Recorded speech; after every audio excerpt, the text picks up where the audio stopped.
All right. Hello, everyone. Thank you so much for joining us today for our session. We're going to talk about how to secure containers and, as importantly, eliminate noise when we're thinking about doing things with containers Kubernetes from code to production. And of course, we'll tie that to what we do at Sysdig and Snyk. My name is Eric Carter. I am the Director of Product Marketing here at Sysdig, and I'm really excited to be joined today by Jim Armstrong, Senior Director of Product Marketing at Snyk. Jim, thanks for being here. Yeah, thanks for setting this up. I'm excited about this one. Yeah, and in a minute I will turn it over to you, Jim. But for the audience, I thought it might be helpful to kind of kick into an agenda just to let you know what we're going to cover in the session today. And then I do want to start with a real quick poll. But before we get there, so I think what we want to do is set the stage, and that is to talk about the changing application landscape. And that's important because it shifts a lot of what the security requirements are around containers. And we'll have a look at what that means when we're thinking about from the time that we're coding and building our applications to the time they're running, and how do we respond and those kind of things. Now, while we do that, we will look at kind of best practices, across that life cycle.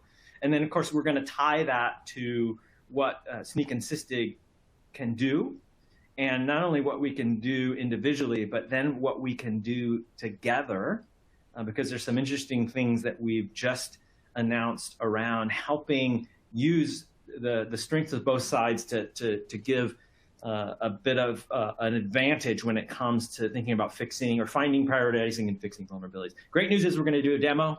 I think Jim will start, and I'll show a little bit as well about Sysdig Runtime, and then we'll do some Q&A. So before we kick off in earnest, let's do this. We're gonna push out a poll question here in just a few seconds. But what we want to do is ask the audience, what is your role? And think about this, I guess, as your primary role. I don't know if we'll allow multiple selection, but that's okay. So this is just to get an idea of who you are, the audience. This should be out there and live now. Go ahead and select, right? Whether you're a developer, maybe you're more on the IT ops, DevOps sides, a security professional, like with that on your business card, architect, maybe you're a business partner of Snyk or of Sysdig, or maybe it's other. So a few selections here. And I guess, Jim, this is good. We want to kind of know, because part of our message is we can help these folks more easily work together with some of what we'll talk about today. Yeah, I think that's the biggest part of it, right? Is it kind of takes a village, right, to run apps into secure apps these days, especially as fast as apps are developed and deployed and then redeveloped and redeployed, and updates just coming so quickly that can't just be one person or the other. It takes a bunch, and so hopefully we have a good representation here. If you didn't invite your buddy from one of the other roles to this presentation today, maybe something you can share with them later, so other folks that you work with or want to work with, I guess, can see this later too. Yeah, that's a good idea. That's a good idea. So let's see. Hopefully, if you click the boxes, yeah, I'm seeing that some things have been set. So let's go ahead and look at some of the results. Hopefully the audience will see that. Yeah, interesting. I love that the security bar is the biggest. I wasn't sure, right? Because each of us have different solutions for different parts of these worlds. I kind of expected maybe developer to be a little bit higher. I don't know about you, Jim. Yeah, developer, DevOps, I think, with containers, it's kind of falls into a little bit of a gray area, but I think developers and DevOps are sort of partners in crime on that one, and it depends on the organization a little bit too. Yeah, but let me say this: a great kind of spectrum. I am a little curious about what the other is, but I'm sure we'll be able to figure that out once we know who's joined us today. All right, let's go ahead and kick forward, and I'm going to hand it to you, Jim, to kind of take for the next couple here.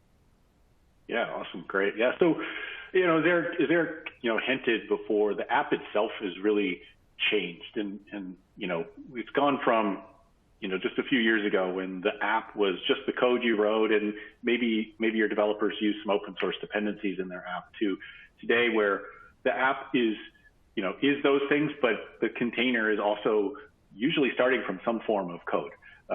probably a Docker file, but there are lots of ways you can build containers and sort of specify how those are going to get built. The cloud itself is just a big software thing that's controlled by code. All of these things now become part of the application. And as you deploy an application and want to turn these things out, all of these play an important role in really controlling and securing that application, right? So it's shifted what we think of as an application and what's code and what's software and what goes through pipelines and how do we check all these things. It's shifted, a bit of responsibilities around too. And that's why, it's kind of exciting to see that we have a good representation of people here. I think when it comes to containers and Kubernetes, right, there's an interesting perspective on this as well. I think, for me at least, when I got started with containers and understanding the space, right, it's easy to kind of think about, here's a container and I need to secure that, or to think about, like, here's my infrastructure and I have a cluster and I need to secure that. And really, it's not one or the other. You really have to do both. The container is running your code, and so you have to secure the code. You have to secure the container itself and what's getting built there, and all the components that go into that container that make it a runnable object. But that container is going to be running, and you're going to have a bunch of containers running, and probably in a bunch of clusters, and probably in a bunch of different cloud data centers. And you have to have a real-time view on what's happening in those clusters as well. You need to know if something bad's happening on the network. You need to know, you need to be able to respond to that. I think that's where Sysdig really comes in. Snyk's really kind of focused on that left side of this. Let's get the code secure. Let's build things securely and get things in front of the developers to help with that. And I think, Eric, this is where Sysdig comes in. Is now we've got this running application and probably hundreds of them spread out all over the place, and we need to kind of monitor those things as well. Yeah, and it can be a little bit trickier in this world, right? Many of the professionals here who are sort of transitioning into this cloud native world, I mean, lots of experience with securing things, but maybe not in and around a cloud native or container or Kubernetes, right? And some things shift, and we'll talk a little bit about what that means and what might be a little different that you need to take into account. But you're right. I mean, I think everything from kind of getting started on the right foot, and then making sure that you're thinking about security through the entire process. It is also important because the last thing you want is to really do things well on the left side and then get stopped on the right side when the project is supposed to go live because you didn't kind of think through some of the pieces, right? But yeah, I think it'll become more clear when we talk a little bit more detail here. Yeah. Yeah, exactly. We use this airplane analogy, right? I think it's kind of illustrative, right? If you want to get on an airplane and fly somewhere, you want to know that the airplane was built correctly, right?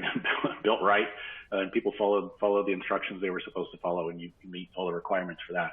But then when the airplane's in flight, you want to have an in-flight safety system as well. I don't really want to get on an airplane that's missing either one of those things. I need both to really feel safe and feel like that airplane's gonna be a good one for me to be on. And in reality too, those aren't separate concerns, right? If something goes bump while the airplane's in flight, the pilot hopefully will be able to land it safely, but then the pilot's got to talk to the mechanics and say, here's what went wrong, and the mechanics have to go and fix it. So there is that feedback loop, which I think is a really important aspect of it, and an important aspect of what we've built here that people will get to see today. So that's exciting. So when we think about secure Kubernetes development, building applications, running them in Kubernetes, what Snyk is focused on is, let's get that code that's going into the container secure. That's, we'll do that from the start. Sometimes somebody starts typing up code and putting it in their IDE and determining what they're going to, use to build their application. Let's make sure all of that is secure. And then let's make sure that they're picking the right container base images to start with, and that they're building those containers in a secure way, and using sort of sensible containers for that, and help them fix that along the way. And then that thing is going to run. And that's where we want to bring in this idea of, continuing to improve it. We're not going to fix every vulnerability, from the start, right? Especially with containers. There's just so many vulnerabilities, and trying to dig through each one doesn't make a lot of sense. So we want to continue and provide that feedback loop as these things are running. And I think that's really where Sysdig comes in. Yeah, absolutely. And so kind of where that starts to take place, Jim, is when we think about runtime security and a little bit like that in-flight, monitoring that you've talked about. And just for those that aren't familiar, when you hear this term like runtime security or container runtime security, I want you to think about it as, I've got a level of visibility into environment, my containers, my application environment, even the cluster itself, because we want to be able to analyze activity. And a lot of the activity is going to be great, exactly what we expect, but there will be things that are unexpected, and we don't want to miss those things, whether it's container-based, host-based, an EC2 instance in AWS or whatever that might be, network connections and files. And so, think about container runtime security as being able to kind of give you that level of visibility in a dynamic world of Kubernetes and containers. And really, you want to be able to detect and hopefully prevent, right, that unknown, unexpected, or unwanted behavior. And it's key in securing the container lifecycle. And I think this is where Sysdig is focused. And what we're trying to solve, and I just wanted to get into the finer point, we're trying to solve the challenge with containers in that they're oftentimes opaque, a black box even, where there's things happening on the inside. You can see the container potentially with tools that you've had for a long time, but you don't know exactly what processes are running on the inside. And I might not know, where does this exist in this Kubernetes infrastructure and what's talking with each other to actually create this application experience in a microservices world. So understanding what's happening in the container, understanding context, where it's happening, right? And we know that containers are often starting and stopping, sometimes less than 5-minute runtime. And do you know in that 5 minutes what happened? And in the analogy, taking that airplane analogy a little bit further, right? When the bad thing happened, you want to kind of have that black box to go in and understand what really happened. And so that's harder to do in a dynamic and opaque and black box container world, but we're here to help solve that with some unique visibility that Sysdig has created and actually open sourced. And I wanted to just highlight what the open source is and then kind of how that fits into what we'll demo here in just a second. The container runtime security here based on Falco. Falco is an open source project that we started that's really, it's a bit like the security camera for your Kubernetes environment and containers, right? And we open sourced it, or we actually donated it to the CNCF. So the community is now supporting this. But at its fundamental level, it's observing at a low level, basically system call information, as well as tapping into other data sources like Kubernetes audit logs and those kind of things, cloud logs, and to give a view of what's happening. And not that we have to capture everything all day, but you can set up rules to trigger and understand when something is not, according to the compliance expectation we have, or it seems malicious, or even just an unexpected user activity. You want to be able to see that. Then you can do, you would then plug in what do you want to do once you have this alert. That's what Falco can do for you, and it's being used by many, many, many organizations. What we've done is we've built Sysdig Secure on top of that to use that same detection, that same watch kind of security camera approach, but then to be able to add, alerting, plug into your favorite alerting tool to do some things like automate, in the sense like this thing happens, kill the container, right? Stop the immediate threat. Kubernetes, of course, will spin up another one. Your application keeps running, but now you can go investigate. And the investigation can also include things like these capture files, which I'll hopefully show you shortly. So a lot of more functionality based on a SaaS solution. You can do it at scale. You can plug it into all your clouds and so on and do kind of multi-cloud. So this is what Sysdig brings from that runtime security visibility standpoint. That's a part of what we're talking about today. Yep. Yeah, and just to kind of bring it back, let me say one thing before I cover the slide too. I don't know if we mentioned this at the beginning, but if you have questions, type them into the Q&A window, because we will answer those. We will answer those at the end. So feel free to go ahead and type those in now or as we go through this. Anyway, coming back to the slide. Yeah, so the idea then, between Snyk and Sysdig, we got together and said, look, these are all the things that people need to cover when it comes to containers, right? It's everything that's going into the containers, getting the developers to kind of build those securely from the start, but also we have to keep them safe while they're running and know what's happening when they're running and do the forensics and things so that we can respond to events in real time. So by partnering, we can check off all these boxes, right? And that's great. That provides a really good solution, I think, from end to end for our joint customers. But we really kind of wanted to do a little bit more than that as well, right? And actually begin to build that feedback loop that's so important. We talked about it with the airplane, right? Something happens while you're in the air, you land it, and then you got to get the mechanics to go look at it. And you have to have that feedback loop. And that's where we really wanted to add this next level of integration. So we do all of those things, as Snyk and Sysdig do already. But then what we've added is this integration that provides that feedback loop. So Sysdig sees things happening. It sees the events happening in the runtime while the containers are active. We can feed some of that back to developers. Now, all the information that Sysdig has is probably too much for a developer to sort of wrap their head around and figure out what to do. But what we can do is take a look at that and say, okay, of all those vulnerabilities that we've discovered with a container, we've started to take care of them by maybe adjusting the base image, but there's still probably a bunch left. And so let's take a look at the things that are running in the container and use that to then prioritize which vulnerabilities might be the most important as well.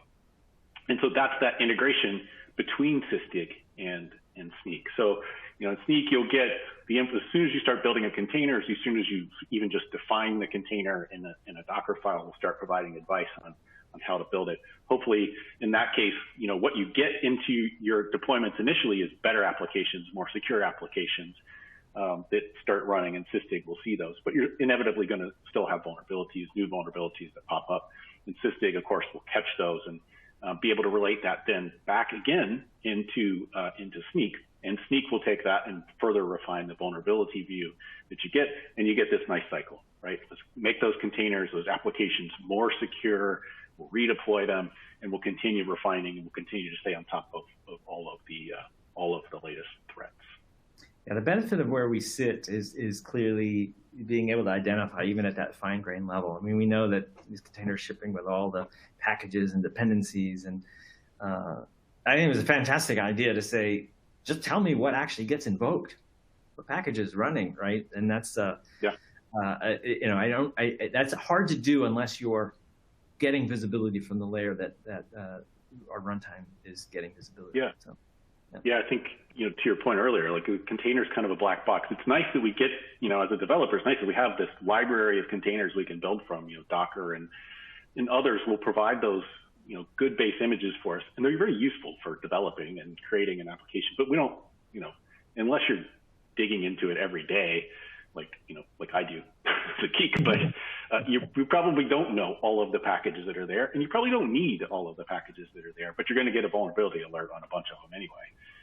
And you don't know kind of how do I sort through that and figure out what I pay attention to. But if you know it's running when the container is active, then you have a good signal there. So I think that's a good place to jump into the demo and take a look.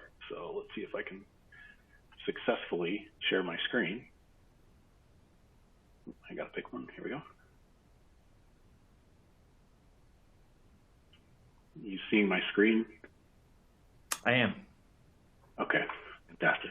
Well, then hopefully that means everybody else is too. So this is the Snyk interface. We'll start with with what Snyk shows and what you would get by using Snyk. So we've got several apps running in our Kubernetes cluster.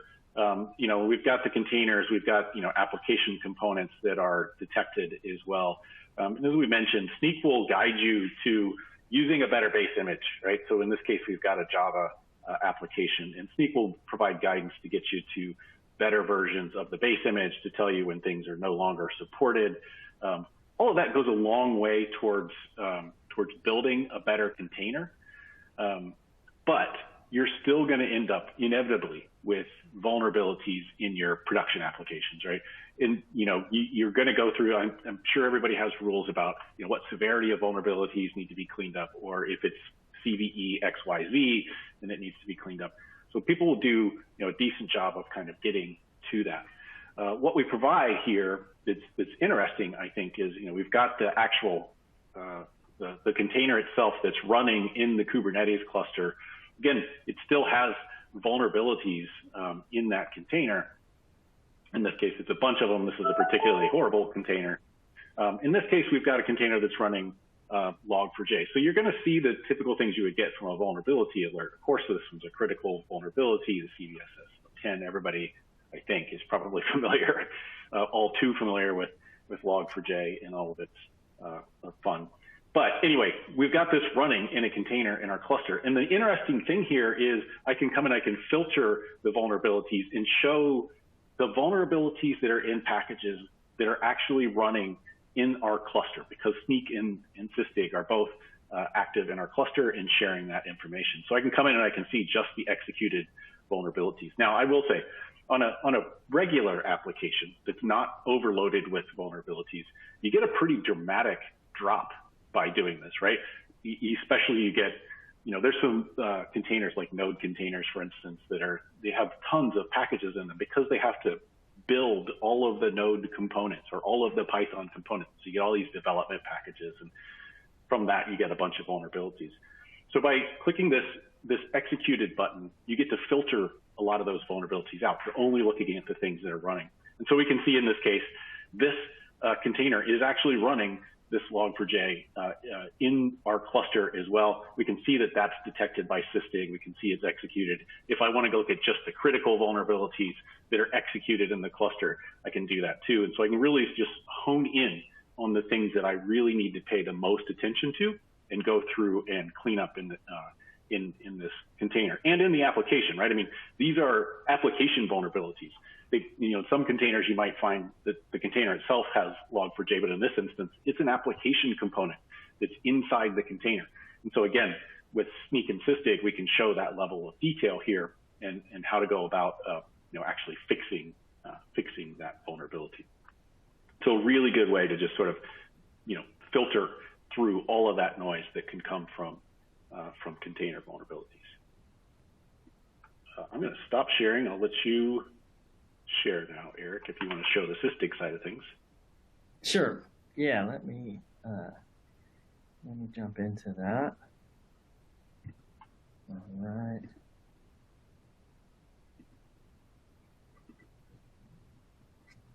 Give it a second to work its way out there. All right, that should be in the little window there. Yeah, where I'm started, cool. We're looking at Sysdig Secure, and there's, there are two parts in this kind of the spectrum that Jim showed, two parts of the Sysdig. One is around the much more security lens, one around monitoring. We're just focusing on secure today. Right now, I'm actually in, let me zoom in and up here, Jim, where I can, oops. We'll see Jim's name somewhere up in here. Yeah, Jim's cloud, right? Yep. Yeah, there you are. There's no need to do this, but there is Jim's Sysdig cloud, right? And what we're doing is we're bubbling up this odd activity or things that are triggered, by policies that have been set up, right? And everything from someone running a terminal shell in a container to a lot of containers running as root, which is kind of typically should not be the case. And other things being executed, or untrusted shell, or someone even deleting bash history, which is typically a little shady because that's maybe some activity that it means somebody's trying to hide their tracks. But and I can just look toward what's going on with Jim, and even down into this. And one of the things here, we're just giving some insight into what appears to be suspicious behavior, unusual spawn process. And we're going to tell you information about, what kind of things is it kind of based around, like these are some common MITRE attack things that are happening. And so you might want to investigate further, right? And you can do that. You can start drilling into some of the more finer details. Remember earlier I mentioned built on Falco. Well, this is kind of underlying what Falco will help you see, which is, this rule that's been triggered in this policy to say it's an untrusted binary, and many policies that have been triggered by what's going on here and that Jim's up to, and we'll give you all the way down to information like the container ID of it's happening. Now, this is all viewable, with a Kubernetes lens. You can also look if this is running in a cloud, kind of more of a cloud lens of what the cloud activity around that might have been, or even by user, or even bring the two things together, right, in this composite view where, if we're plugged in to AWS as an example, we can say your AWS CloudTrail log showed this at the same time this thing took place in and around your Kubernetes deployment, maybe even ECS in some instances, right? But this is all driven by these policies that are, many of them out of the box, and you can also customize your own. You'll see here, things like inadvised Kubernetes activity, but even things like suspicious container activity or suspicious file changes. And not only can you just turn, toggle these on or off, right? But you can do things like scope it down to a very specific part of an infrastructure. I notice here, because I'm actually in the same environment that Snyk is running with Sysdig in it, or with our deployment. And here they've said, well, what we want to do is we want to, there's these rules that make up this policy, but we want to scope it just to containers, or I want to customize the scope. And maybe I say, you know what, I'm going to do it by a specific cluster, and maybe it is Jim's Sysdig Cloud cluster, right? And I can go further and say maybe it's this particular namespace, right, that Jim has going in that environment. And so this way, certain policies and things of what you want to be looking for can be very specific to an area. And maybe, dev is fine. We don't need to have all these things being watched, but in prod, we definitely need to. So we try to give you that flexibility to dial those things in and then take action. Remember I said you can kill or stop a container, you can pause a container, you can send things off to a notification channel, email being the most basic one, which is set up there. You can also do this thing that we call a Sysdig capture file. And a Sysdig capture file, think about it as like, remember that security camera. Let's say it's the recording of the before, during, and after the detected event. And what this is helpful for is later, if you need to go in and do a forensics type exercise, you have the information you need. Even if the container died, there's no more, of the information from that container standpoint. Sysdig has actually captured it. At the end of the day, based on applying these to your environment, essentially you're going to get triggered activities, right? Whether it's unexpected processes, notable container activity and whatnot, right? And here I've already filtered by Jim, but let me take that off. Unusual container activity. But I know the other day, Jim, you were running something called Vandalize, was it? Which was related to the dark web and just running some shady process, right? And so we've captured that information, right? And you can do things like go over and start to do activity audit to see at any given time, what were the things that were happening more from the Kubernetes lens, maybe kubectl commands, network activity, file activity, command activity. You can go even deeper into one of those capture files. And I won't go into detail, but this is where, when it triggers, what I need to do is really go in and see, what were the file changes that happened? What were the exact commands that were ran? Maybe what was the network activity? And what we've done is we're opening something called Sysdig and Snyk here, which is a viewer for these capture files. And I'll just say, let's look at very simple one, executed commands. And what you can do is kind of center and see where's the hotspot, and I can see that's here. But then I can double click and start to get into finer level of details about things that were going on and that activity, and in many cases see even the read and write activity, right? And so that's, the level of detail that you can get into when you need to. Our goal, however, is to kind of give you, again, back over here, that bubbled up insight into what's happening in and around your environment, so that you really know these are the things that are important, and here are the high-level details with some low-level information to help you pinpoint what's going on. So a lot of things that can be very, very helpful for watching that running environment. And then, as Jim said, at the same time we are understanding what's starting, we're passing that information back, and Snyk is picking it up and using that to help prioritize vulnerabilities back in the developer world as a part of that feedback loop. So we think it's really a good solution in the sense that again, I think I'll just go back here. Let me stop sharing. and get to our final slide here to summarize. Let me push to the audience. So that you're building secure from the start using all of the things that Snyk brings to the table. You're protecting yourself at runtime, and then you're using that runtime information, right? The only thing we haven't done here is use that infinity loop, Jim, right? But that's essentially what it is. We're giving feedback to one another. And I think it's really fantastic. We've had customers already taken us up on this because of that integration, and we've had others we've talked to and say, here's what we're doing. And they're like, yeah, that's great, because the number one question I get is, what do I focus on? And we're really helping to drive that. Yep. Yeah, we just had a customer the other day who is purchasing both Snyk and Sysdig, and they were looking at a mix of they were looking at 6 different products ahead of time, including Snyk and Sysdig, and then they learned about the integration, and that helped them go from all those different products to just R2, and really met the needs for them. So really excited about that. I do see we have some questions here. That's great too. You want to take a few questions?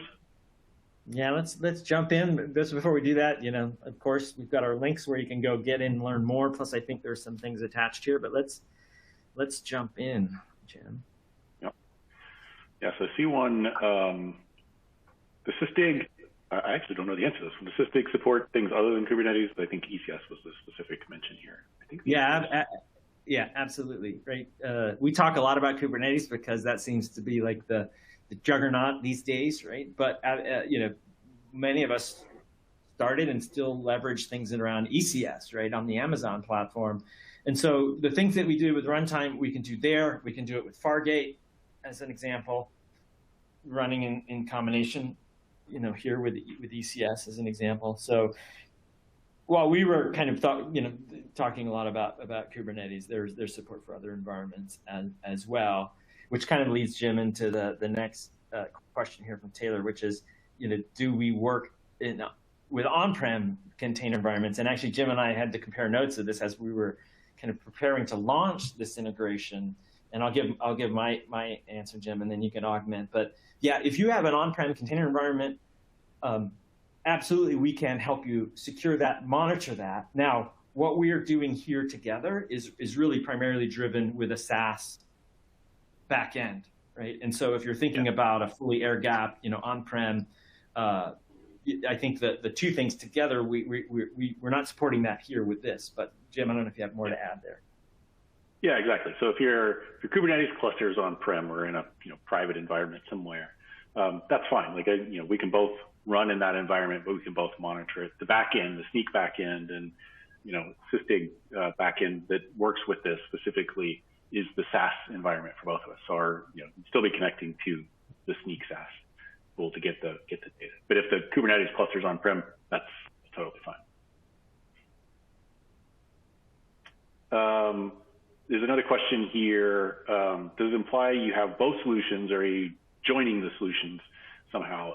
It's both solutions. And again, I think the reasoning that we have for that is because we both provide multiple capabilities. We both do multiple things. And we sort of grow in different terms, I guess, as well. Snyk is out there to protect developers. And so everything we have is sort of based on the applications and the developers creating those applications.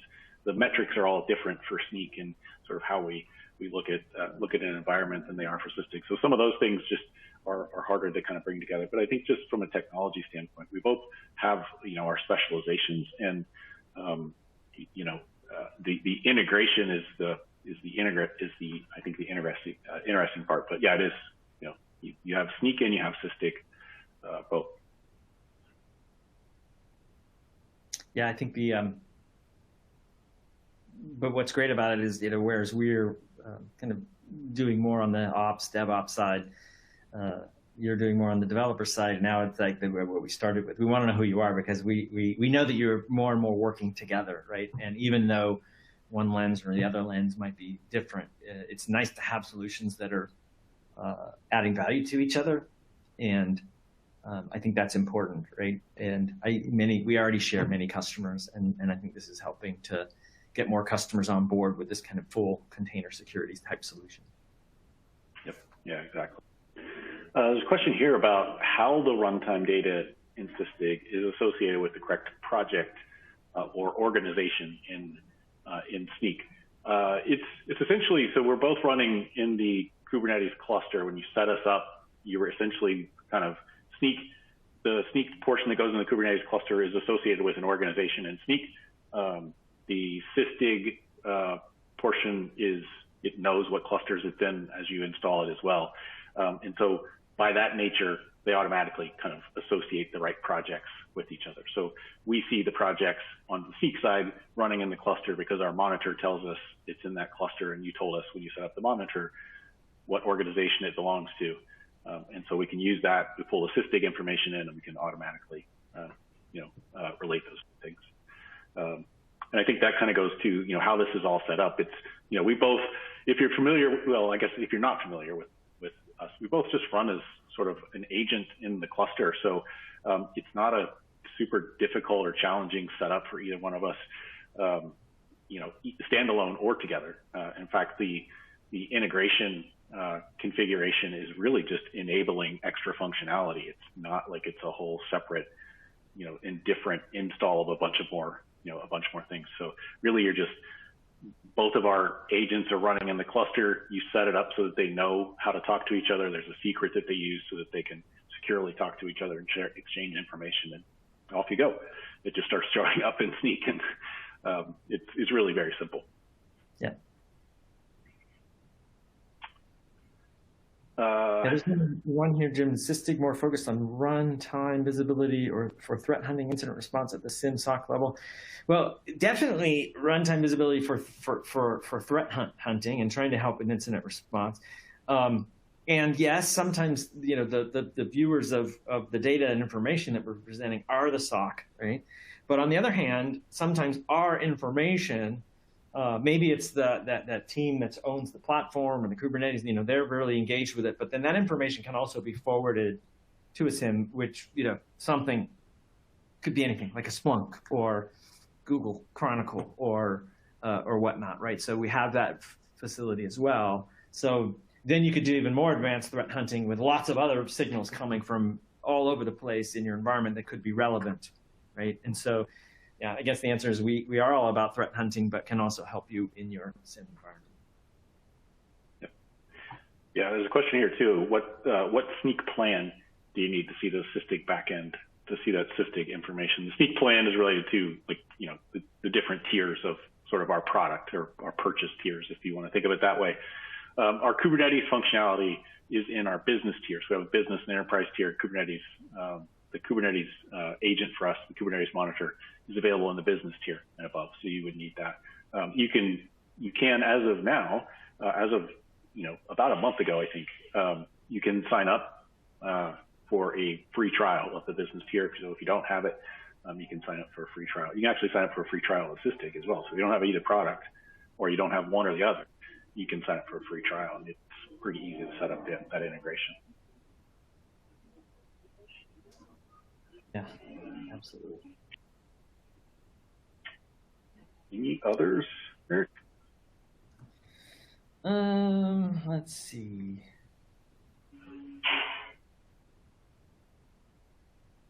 I see one here. I don't know I don't know the answer. I'm kind of curious myself. Is the detection of vulnerabilities in the Java app based on eBPF? I don't know if you know either. Yeah. The answer is yes, it can be, right? There's two ways that Sysdig can get at the information, right? One is our own kind of kernel headers in instrumentation, but more and more so, folks are using eBPF, which is a native Linux facility, which we also support to essentially get at the same, right? And then beyond that, with Java, we support things like JMX metrics and things so that we can get other signals and information along with that. But yeah, absolutely. In my demos, I usually pick the Java app because it's like shows really well, and that's all based on that. And, yeah, another question from Taylor. How is each platform licensed or priced? With Snyk, it's again back to that idea. We're priced for the apps that you're protecting with Snyk. We're priced for the developers of those apps. So if you're looking just at the container portions, for instance, we'd be looking at the apps in the containers and who are the developers for those apps, and that's sort of how we base our pricing. On the Sysdig side, Eric. We're looking at the size of your Kubernetes deployment by nodes, essentially. So it is certainly different, but still simple, right? I got a 50 node EKS cluster.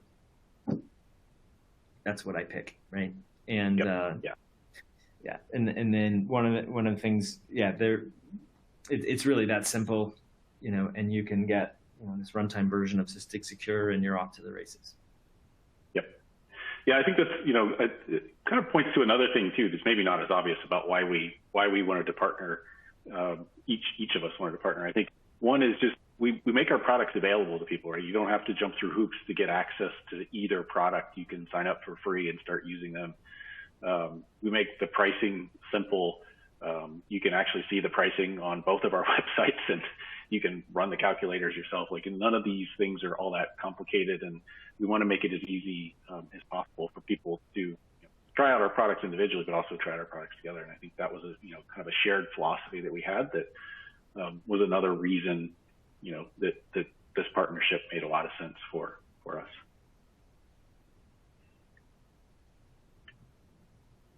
Let's take a couple more. There may be some others here that we'll answer offline. As runtime, does it detect things other than Java? Absolutely. You name it. In terms of us, we can detect more anomalous activity. I think vulnerability detection, for you guys, Jim, it's deep and wide because there's, you've got so many bits and pieces, information about known vulnerabilities that you apply to filter things for customers.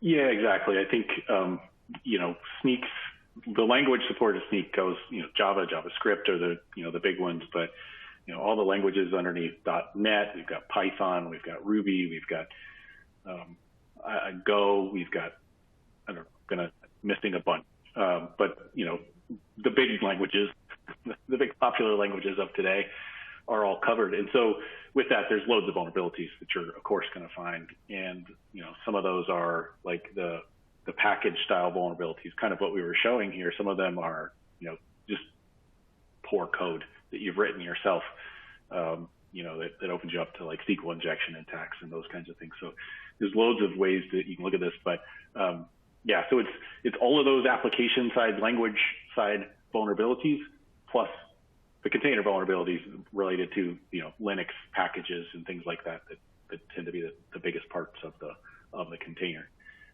So certainly, much bigger than just Java.